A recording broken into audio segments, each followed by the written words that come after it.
என்ன ஏதாவது தெரிஞ்சதா? எனக்கு எதுவும் தெரியல. இப்படி பார்த்தா எப்படி தெரியும்?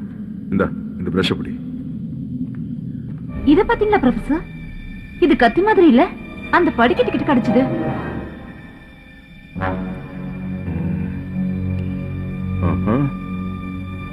எஸ், இந்த கத்தில ரத்தம் உறைஞ்சிருக்கு பாத்தியா?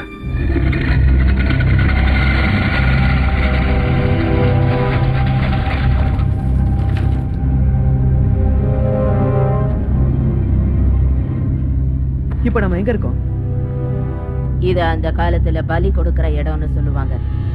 என்ன சொன்ன? கோவிலோட பாதாள அறையில இருக்கும்.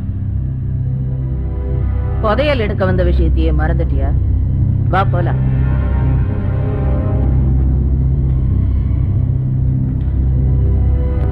ஆஹா, என் வாழ்க்கையிலேயே விளக்கு தேய்ச்ச மாதிரி இருக்கு.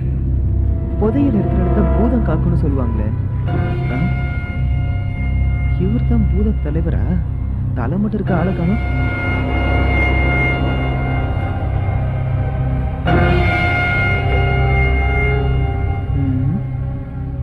சார், என்ன க்ளோஸ் அப் யூஸ் பண்றீங்களோ?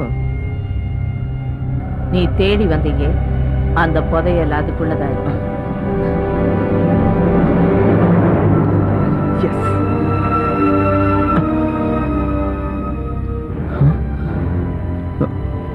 எங்கேயா புதையல் இருக்கு?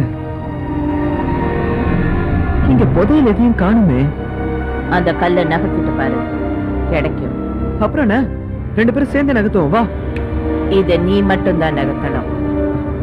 ஓகே ஓகே, நீ தள்ளி நில்லு, நான் ஒருத்தரே நகர்த்துறேன்.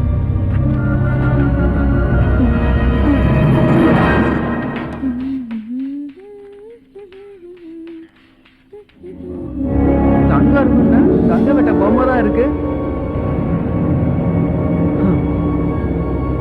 எவனோ ஒருத்தவனை நல்லா ஏமாத்திருக்கான்.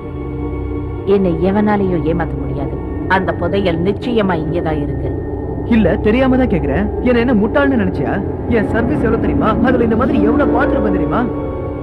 எவன் ஒருத்தன் புதையல வச்சாலும் அத கால் பக்கத்துலதான் வைப்பான். நீ தெரிஞ்சுக்கிட்டது வேற, இங்க தெரிஞ்சுக்க போறது வேற.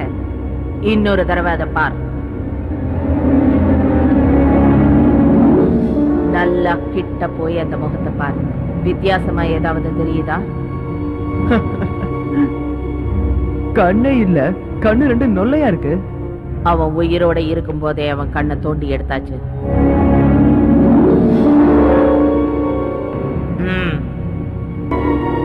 இதுல எழுதி இருக்கிறத படிச்சு பாரு.